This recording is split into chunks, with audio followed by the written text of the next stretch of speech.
فأنا ناصح لإخواني بالصدع بالحق تبيض وجوههم. السكوت في مسألة الحزبية يضرها، فاصدع بما تؤمر وأعرض عن المشركين. سلامي على دماج ورجالها والشيخ يحيى ودار العلم يا سعد بانيها. Bismillahirrahmanirrahim. Alhamdulillahi rabbil alamin. Asyhadu an la ilaha illallah wahdahu la syarikalah wa asyhadu anna Muhammadan abduhu wa rasuluh. Allahumma shalli ala Muhammadin abdika wa rasulik wa ala alihi wa ashabihi ajma'in. Amma ba'd. Kita lanjutkan pembahasan dari ilmu mustalahul hadis untuk pemula. Kita masih di awal-awal muka surat 14. Qala al-muallifu wafaqahullahu ta'ala, yaitu setelah menyebutkan tentang definisi siqah. Berarti siqah itu menggabungkan apa dengan apa? Sifat apa dengan sifat apa siqah? Ya. Apa? Maksudnya apa? Bukan masalah ilmu. Siqah itu apa dengan apa? Udul maksudnya apa itu udul? Agamanya lurus ditambah dengan hafalannya kuat. Iya siqah. Qala al-Imam Az-Zahabi rahimahullah, fa min hadzal waqt, maka sejak dari masa ini, bal wa qablah, bahkan yang sebelumnya, saral huffaz yutliquna hadhil lafzah, jadilah para penghafal hadis memberikan lafaz ini, lafaz siqah, ala asy-syaikh alladzi sama'uhu shahih, untuk seorang syekh yang pendengarannya itu benar, yaitu memang dia kenyataannya mendengar hadis itu dari gurunya, bi qiraati mutqin, dengan pembacaan orang yang hafalannya mantap. Qiraati mutqin, bukan qiraatin, tapi qiraati mutqin. Qiraah dari seorang yang mutqin, yang hafalannya mantap bagus.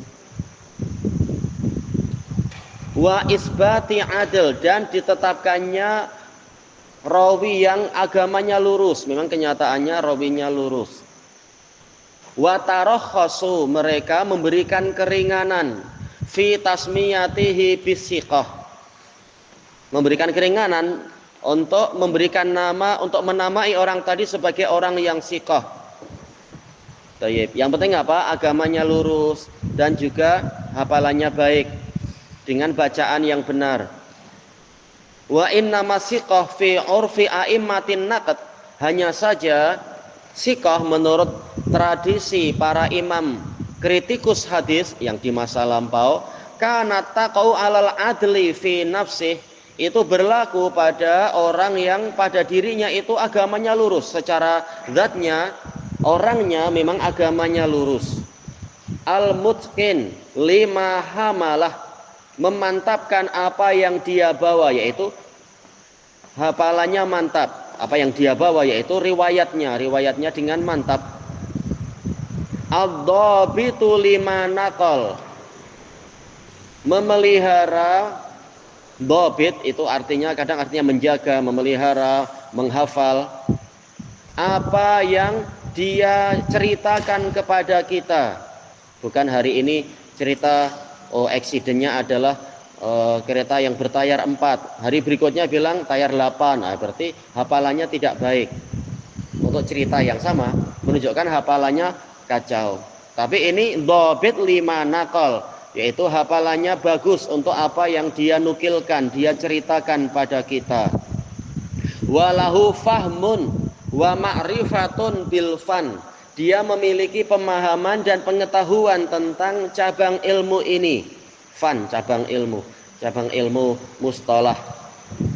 Fatawassa'al mutaakhirun, kemudian generasi yang belakangan itu agak berlapang-lapang. Siqah tidak sampai seberat di zaman Imam Ahmad atau zaman mungkin siapa itu Syu'bah, tidak sampai seberat itu. Tapi secara umum agamanya lurus dan hafalannya baik, dikatakan siqah. Kalau pendusta ya bukan, kalau pelaku dosa besar ya bukan, atau hafalannya kacau ya tentunya bukan siqah. Sekarang setelah kita tahu Hadis sahih itu adalah hadis yang sanadnya bersambung dari rawi yang siqah, tidak mengalami penyendirian untuk orang yang tidak kuat dan tidak mengalami penyakit yang samar-samar. Sekarang contoh hadis sahih seperti apa? Nah, kita masuk contohnya. Misalul hadis sahih. Contoh hadis yang sahih, ma rawahu imamu ahli sunnati wa jamaah. Hadis yang diriwayatkan oleh Imam Ahlus Sunnah wa Jamaah Ahmad bin Hanbal. Ahmad bin Hanbal rahimahullah. Faqal haddatsana, ini sana diringkas. Mereka dulu nulis harus cepat. Sana maksudnya haddatsana. Haddatsana Muhammad ibnu Idris, yakni Asy-Syafi'i. Beliau Imam Ahmad siqah. Beliau mendengar dari Imam Syafi'i. Jadi sanadnya bersambung. Imam Syafi'i siqah. An Malik, Imam Syafi'i memang muridnya Imam Malik. Tidak masalah mengatakan an dari Malik. An Ibnu Syihab, Imam Malik termasuk yang paling bagus riwayatnya kepada Ibnu Syihab. Jadi ini sanadnya bersambung dan masing-masingnya siqah. An Abdurrahman bin Ka'ab bin Malik, dari tabi'in. Abdurrahman bin Ka'ab bin Malik. Ibnu Syihab sih tabi'in juga ya. Annahu akhbarah, beliau mengkhabarkan anna abahu, bahwasanya ayahnya Ka'ab bin Malik radhiyallahu an kana yuhaddis, sering menceritakan hadis. Anna Rasulullah sallallahu alaihi wasallam qol, bahwasanya Rasulullah sallallahu alaihi wasallam bersabda, innama nasamatul mu'min, hanyalah roh orang mukmin, nasama yaitu roh, nyawa. Ta'ir, dia adalah berupa seekor burung, yaitu dibentuk menjadi seekor burung. Ya'laku, ya'laku yaitu ya'kulu, dia makan. Fi syajaril jannah, di pepohonan surga, makan di pepohonan surga.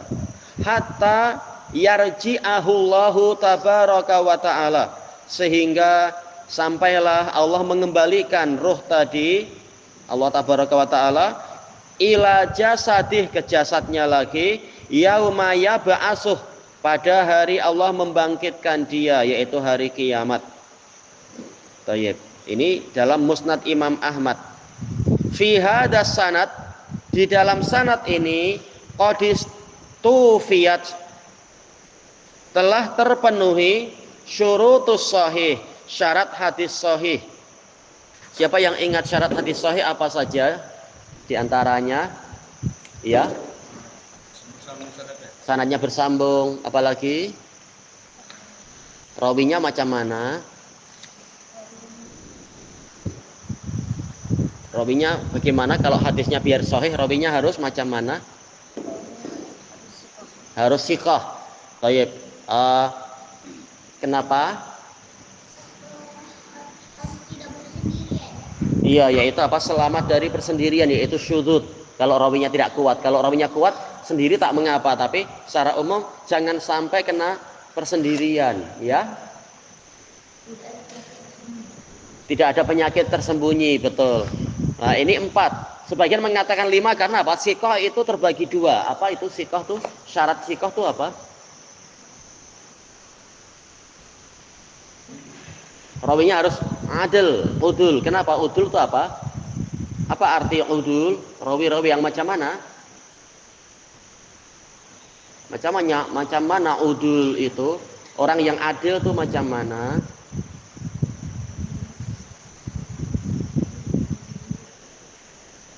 Oh, belum jumpa ya? Iya, agamanya lurus. Terus kemudian ditambah lagi apa? Selain agamanya lurus, dia harus hafalannya kuat. Kalau dia pakai hafalan, hafalannya kuat. Kalau pakai buku, bukunya dijaga baik-baik. Tidak mengalami kerusakan tulisan dan sebagainya. Baik. Kemudian berarti apa? Syarat-syarat terpenuhi. Summa inna darajatis sahih, kemudian sesungguhnya derajat-derajat kesahihan itu tatafawat, yaitu bertingkat-tingkat, berlainan, fil quwwah, di dalam kekuatannya, li tafawuti quwwatir ruwah, karena kekuatan para rawi sendiri berlainan.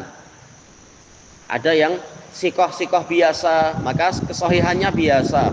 Ada yang kesahihannya level sangat tinggi karena rawinya rawi-rawi nomor 1. Rawi yang dikatakan apa? Silsilah dhahabiyah, rantainya rantai emas. Sanadnya rawinya itu bagaikan emas orang-orangnya. Baik. Dan ini dibahas bukan di muka surat ini. Yang penting syaratnya terpenuhi, dikatakan secara umum hadis itu sudah sahih. Sekarang masuk ke yang berikutnya, al-babus salis al-hadisul hasan. Bab yang ketiga, hadis hasan. Ada hadis sahih, ada hadis hasan. Al-hadisul hasan huwa al-hadisul ladzi lahu quwwah. Hadis hasan adalah hadis yang memiliki kekuatan. Fala yakunu dhaifan, maka dia tidak lemah, dia kuat. Walakinna quwwatah, akan tetapi kekuatannya lam tablugh, tidak mencapai darajatal hadis sahih, derajat atau level hadis yang sahih. Dia kuat, cuma tidak sebagus rawi yang itu misalkan. Wal hasan qisman, kemudian hadis hasan itu terbagi menjadi dua. Ahaduhuma, yang pertama, ayyakuna ba'du rawihi, sebagian rawinya itu masyhuran, dia terkenal apa? Bisidq, kejujurannya, wal amanah, yaitu dia layak dipercaya. Tetapi walam yablugh darajata as-siqah, tetapi dia tidak mencapai level rawi yang siqah. Siqah itu seperti siapa? Misalkan Imam Az-Zuhri, yaitu siqah. Kalau yang tidak mencapai level itu misalkan siapa ya? Muhammad bin Amr bin Alqamah misalkan, tidak sampai selevel Az-Zuhri. Hadisnya sering dikatakan hasan, walaupun ada yang mengatakan sahih, tapi sahih yang tidak sekuat Az-Zuhri. Atau mungkin seperti nanti ada disebutkan insya Allah contohnya. Kenapa tidak mencapai level derajat siqah? Liqusurihi fil hifdz, karena dia kurang dalam masalah hafalan, wal itqan, dan kemantapannya. Hafalan ada cukup kuat, tapi kurang dibanding dengan yang level atas. Ada kesalahan, mungkin misalkan apa? Dia hafal 10 hadis tetapi keliru 2 misalkan. Nah, ini dikatakan rawinya soduk, berarti apa? Hasanul hadis. Wa hadza yusamma, kalau di dalam sanadnya ada rawi yang seperti ini tapi yang lain-lain siqah, dikatakan apa? Hasanan lidzatih, secara zatnya hadis itu hasan, sanad itu hasan secara zatnya, tidak perlu penguat. Wasani, untuk hadis hasan yang kedua, jenis hasan kedua, malayahlu, hadis yang mana tidak kosong, isnaduhu, sanadnya tidak kosong, min dha'fin yasir, dari kelemahan yang ringan. Ada kelemahan tapi sedikit saja. Yuqawwihi sanadun akhar, dia dikuatkan oleh sanad yang lain. Au hadisun akhar, atau dikuatkan oleh hadis yang lain. Apa perbedaan dikuatkan dengan sanad yang lain dengan apa? Diperkuat oleh hadis yang lain. Kalau sanadnya lain, sanadnya memang lain tetapi sahabatnya masih sama. Jalurnya lain tapi sahabatnya sama. Tapi kalau hadis lain, maksudnya sahabatnya sudah lain, walaupun isi hadisnya masih apa? Masih sama. Jadi dikatakan sanad lain itu dalam keadaan sahabatnya masih sama, walaupun melalui jalur yang lain, tapi sahabatnya sama, sahabat nabinya sama. Kalau hadis lain, bahkan sahabat nabinya sudah lain. Baik, kalau seperti ini, hadisnya ada kelemahan tapi dikuatkan oleh yang lain, hadza yusamma hasanan li ghairih. Ini dinamakan sebagai hasan li ghairih, hasan karena ada yang lain. Kalau tadi apa yang pertama? Hasan li dzatih, hasan secara zatnya, tidak perlu bantuan yang lain, dia sudah hasan. Yang ini hasan karena ada yang lain. Kalau tidak ada yang lain berarti dia dikatakan apa? Kalau tak ada yang lain, dikatakan apa berarti? Dianggap apa? Iya? Bukan. Kalau tidak ada lain yang menguatkan berarti dia jadi apa? Jadi dhaif, jadi lemah, cuma tidak berat-berat. Ya? Ada keluar. Baik. Intinya hadis hasan terbagi dua. Yang pertama sendirian dia hasan. Yang kedua dia baru mencapai hasan kalau ada teman. Kalau tidak ada teman dia menjadi lemah. Baik. Sekarang misalul hadisil hasan lidzatih. Contoh untuk hadis yang hasan lidzatih. Berarti apa? Kita ambil contoh untuk jenis kedua dulu, yang kalau sendirian belum kuat. Qala al-Imamu Ahmad fi musnadih haddatsana Ya'mur ibnu Bishr. Qala haddatsana Abdullah yakni bin al-Mubarak. Qala Usamah ibnu Zaid. Usamah bin Zaid ini yang bukan sahabat, tapi Usamah bin Zaid dari level-level yang bawah. Haddatsani Nafi' anna bin Umar, Abdullah bin Umar radhiyallahu anhu maqal ra'aitu Rasulullah sallallahu alaihi wasallam wa huwa yastan. Saya melihat Rasulullah sallallahu alaihi wasallam dalam keadaan beliau memakai siwak, memakai kayu sugi. Fa'ata akbarul qaum. Kemudian beliau memberikan siwak tadi kepada orang yang paling besar atau paling tua di jamaah tadi. Waqala, dan Nabi mengatakan inna Jibrila sallallahu alaihi wasallam amaroni an ukabbir. Sesungguhnya Jibril sallallahu alaihi wasallam memerintahkan saya untuk mendahulukan yang besar. Ukabir bukan bertakbir, tapi mendahulukan yang besar di dalam pemberian tadi itu. Bagaimana keadaan hadis ini? Ana tadi ngantuk malah ya. Misalul hadis hasan lidzatih, berarti contoh untuk yang pertama, yang secara sendirian pun sudah hasan lidzatih. Ini jenis pertama. Secara datnya dia sudah hasan, tak perlu dibantu. Ruwatuhu siqat, para rawinya semuanya siqah. Ya'mur ibnu Bishr siqah, Ibnu Mubarak imam siqah. Nah, Usamah bin Zaid ini yang hasan, tidak sampai siqah, dia hasan. Nafi' jelas siqah, murid terbaiknya Ibnu Umar. Tayyib, illa Usamah bin Zaid, kecuali Usamah bin Zaid wa huwal Laisi, maulahum, maula Bani Lais. Kunyahnya Abu Zaid Al-Madani, saduqun yukhti, beliau saduq dan ada kekeliruan. Hadisnya berarti apa? Fasanatul hadis hasan, maka sanad hadis ini adalah hasan. Baik. Jadi walaupun sendirian ini boleh jadi hujah, tapi tidak sekuat misalkan siapa? Imam Az-Zuhri dan lain-lain. Karena apa? Ada kekeliruan beliau. Kelanjutannya besok insyaallah, wallahu alam. Tak perlu banyak-banyak ya, sedikit-sedikit aja.